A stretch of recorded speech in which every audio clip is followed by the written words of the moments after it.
I like that you put a clip from 2011 in the last video. Can you do one from 1995? Well, no. Why not? Because I was 7. All I'm hearing is excuses, Steven. Hi! Victory puppy! Land the burger! I have no idea what I'm doing. Congratulations, this team is ruining my life!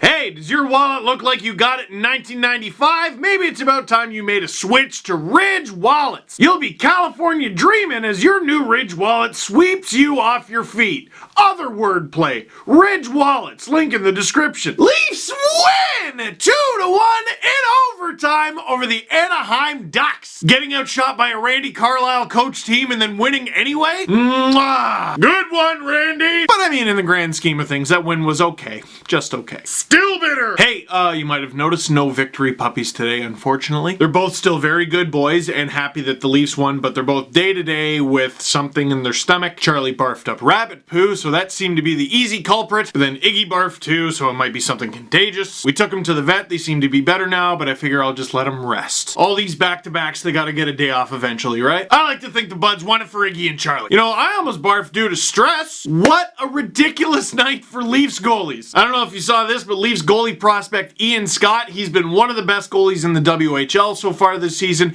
and last night he scored a goal. As long as we're talking about goalies, I'll get to Gardner and Zaitsev a little bit later, and Garrett Sparks picking up his 3rd win in 4 games. Heading into this game, we're like, yeah, Garrett Sparks is getting the second half of a back-to-back, but it's the Anaheim Ducks and they don't get a whole lot of shots. Jinx, he faced 39 and stopped 38 of them. But this is a weird little quirk in the shot stat. Jake Gardner blocked a shot on a wide open net, and so did Nikita Zaitsev. Both counted as shot attempts, both would have shown up in Corsi. Neither was a shot on goal, technically. It's sort of like how shots that hit the post aren't a shot on goal. I get it, and it makes sense, but pretty close. Let's talk about the game, and then we'll have an extended question period because I didn't give you one last time. Dude, 30 seconds in, the Ducks give the puck away. The Leafs almost get a goal. Nazem Kadri getting involved early again. Would have been nasty too. Pull it on the forehand to the backhand. Oh, a Randy Carlyle team bailed out by their goaltender, you don't say! It's pretty incredible that both John Gibson and Freddie Anderson were both Ducks at one point. I don't think it's out of the question that both will be considered top 10 goalies in the league by the end of the season. Still less than 6 minutes in, Jake Gardner, who I forgot to mention in the last video, was fantastic against the Sharks, I thought. Cuts in on the wing, throws it in front. Patrick Marleau, the grace of me at beer league. Picking himself up like, I'm getting too old for this. Marleau doesn't sound like that at all. Why did I do that? You've never once heard an interview like, hi, I'm Patrick Marleau and I play for the Toronto Maple Leafs. Oh, you know, we went out there, got pucks in deep, 110%. But for this one, you see, Gardner passed it in front, Marleau got his sling blade on it, and it went in. And once again, the picture of consistency. That was just his 4th of the season, so his goal total is definitely down, but his assists are up. He's got 12 points in 20 games. That is a 49-point pace. His past 3 seasons in reverse order, 47, 46, 48. Like the moment he goes below 45, he's gonna be like, alright, I hang him up. Stop talking like that, Patrick! The coffee was good. And man, I'll get through the game relatively quickly because I didn't find this game particularly exciting. I also just really want to get to your questions, but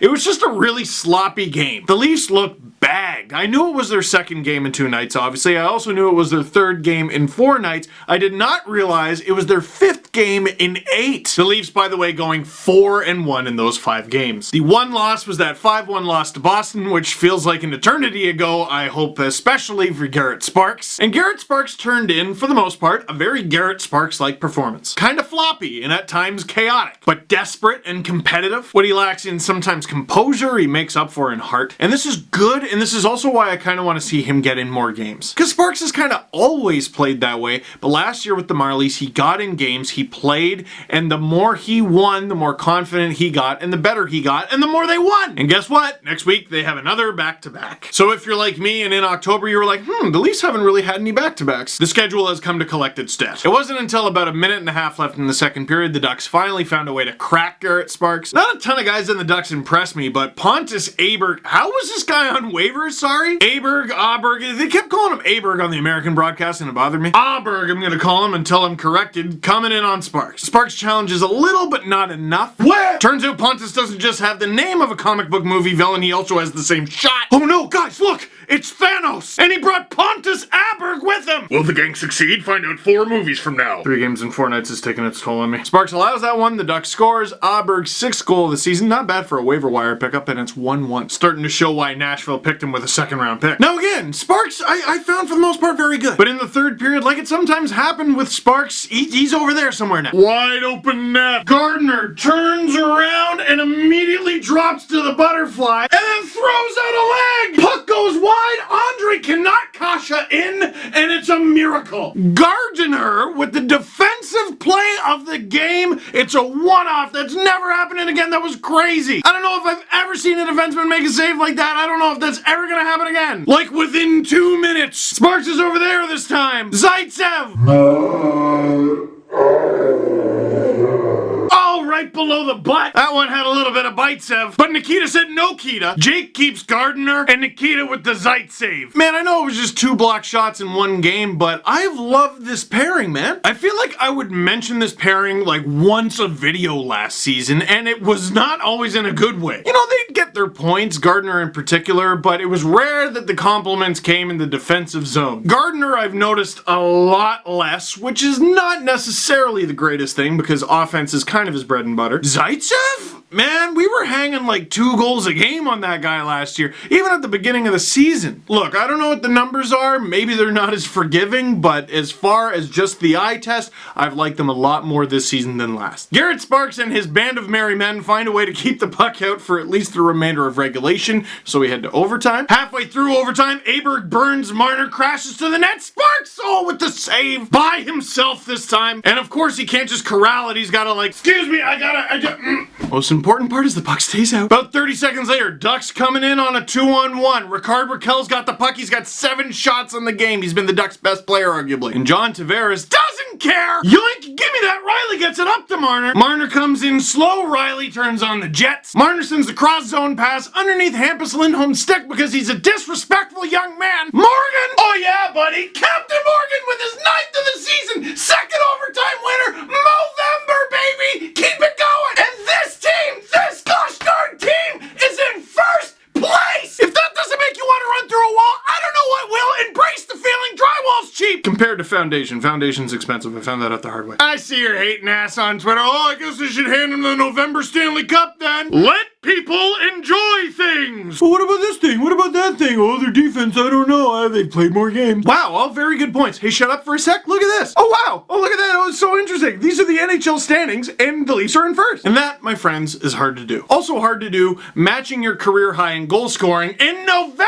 Morgan Riley with his 9th of the season. That's already a career high, a tied career high. So for the remaining 62 games, just have fun, I guess. And that's the thing, right? I remember thinking to myself last night, wow, the Leafs have already played 20 games. Wow, that's a chunk of season, and they're in 1st? Wow. But man, 62 games left. 3 times that, and then some. But, and I'll say it again, 7-3 record since Austin Matthews' injury, and 14-6 on the season, not a single game with William Nylander in the lineup. One last little thing before I get to questions. Trevor Moore not getting into a game on the California road trip, and the guy's from California.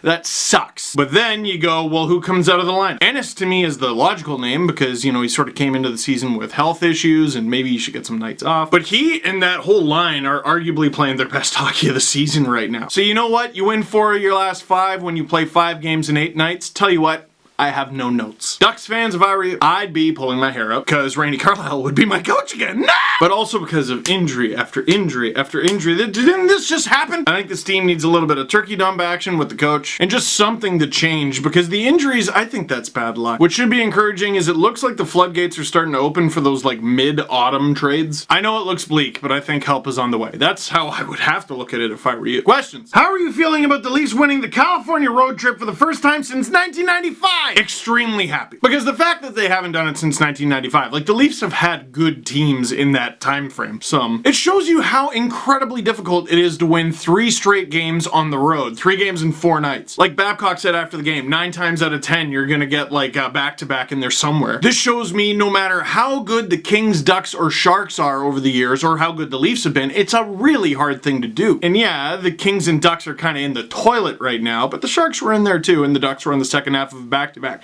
It's hard to do this. It's something to be proud of. This is a great one. Which California game did the Leafs play best in? Even though this is the game where they look the most outmatched, I think I'm going to say the game against the Sharks. They made the Kings look terrible, so I guess you could talk about that, but the Kings are terrible right now. I'd say the Sharks because by the end of the game, I was like, wow, the Leafs beat a really good team. And like, honestly, not a fluke. Why do doctors put needles in people's buttocks? I don't know, Ben. Frig, ask Larry. Why can't the Leafs bully the California teams into hosting 4 p.m. games like they do the Canucks? I've never understood that complaint from the West Coast. An ideal Saturday seems like a 4 p.m. game and you sort of eat throughout, and then afterwards, party time, you get to watch another game, and then you can go about your night by 10. Because it's usually on Saturdays. If it's during the week, I get it. That's ridiculous. Andrew Nielsen, not to be confused with the Leafs prospect. Today is the last day for my fundraiser. Could you please give it a shout out in it, bud? Thank you very much. Fist! Yeah, hey, Andrew is raising money for Easter seals just like I was. I talked about how Easter seals helped out my family and my sister was an Easter seals kid. Andrew was an Easter seals kid. Andrew, of course, is a badass who rappelled down the side of a building in a wheelchair. And for that alone, and just for the fact that he asked, let's help him out. I'll put a link down in the description. I'm gonna read this one like a mobster. Oh, hey, Captain Morgan or what? Man. I know. Morgan. Look, you shouldn't name a guy captain because he has a few hot weeks or like a hot month and a half. But you should name a guy captain if he does everything right. He's a key part of your team, does it right, lives right, eats right. He's a good man. All I'm saying is Morgan Rielly is as good a candidate as any. And the fact that the Leafs are winning might have something to do with the fact that there's a number of captain candidates on the team, isn't there? Morgan Rielly for Lady Bing? A lot of people laugh at the Lady Bing, but that's a hard award to win, man. You're playing against the best players in the world and you got to find a way to not take penalties. Well, Riley's on the Leafs' top defensive pair. Every night he's playing against the team's best murderers that they have. And the guy has 4 penalty minutes in 20 games. I'm telling you, man, it's the season of Mo. The Leafs have proved to be able to beat most teams. On the 26th, they play the Bruins again with Matthews, Nylander in the air for that game. How important is the W, or at least a good show against them? A good show. That's all that's important. And honestly, the show that they put on against Boston, at very least in the first half of the game, wasn't even bad. It was just, they couldn't get a save. In the same way that being in first place in November ultimately won't matter in the spring, it doesn't matter what they do in a late November game. Just show that they work hard and they played right and, you know, good players. Do you think Mo seriously finishes in the top 3 for Norris voting? It's way too early to tell, but I tell you what, he does have an advantage. Not just the Toronto advantage, because I think people would be compelled to vote for him here, but they would also be like, well, I'm from Toronto, so I'm not gonna vote for a Leaf, so they'll vote against him. What he does have going for him is people think the Leafs defense sucks. Like, you know how last year McDavid was clearly the best player, but people went, well, the Kings, Avalanche, and Devils aren't all that good, so we'll nominate Hall, McKinnon, and Kopitar. Well, what Rielly has going for him is he's one of the best defensemen in, like, the league, in the conference, and he's on a D-core that's not supposed to be that good. Ultimately, I think he's probably left off the ballot, but he's having, right now, arguably the best season, or he's projected to have the best season any Leafs defender has had in decades. And I'll end on this one. Are you as tired as I am after that Western swing? I forgot what sleep is like. Well, yeah, the copy edit of the book is due Monday. I don't know if that's gonna happen, so I'm tired from that. And we were basically up all night last night because Iggy and Charlie took turns barfing. So no, I don't know what sleep is like. I will say this though, working in sports and especially doing these videos, I love that the Leafs aren't playing this Saturday. It feels wrong for like a few seconds and I get annoyed, but this is like I can actually see people and like focus on them. You know, it's hard to see friends sometimes, and you know, I finally get to see them and it's usually on a Saturday, and from 7 to 10 I just ignore them. If we're at a restaurant and the game is on above their head, forget it, I'm not listening. I'm not trying to be rude, I'm just obsessed with this hockey team. So I actually think it's cool every now and then. So that is it for this one. Thank you very much for watching. Click like if you like this video. Click subscribe if you really liked it. Tell all your friends. Don't forget I got some links down below. Brand new Panago Pizza Steve Dangle podcast is up on the Steve Dangle podcast channel, YouTube channel, SoundCloud, Spotify, all those other things, iTunes. People still use that. There's one. I'm going to stop talking. Holy mackerel, I'm tired. There's probably food upstairs. I'm delaying myself from that. I'm just going to keep this going. Let's just say, okay, I'm sorry.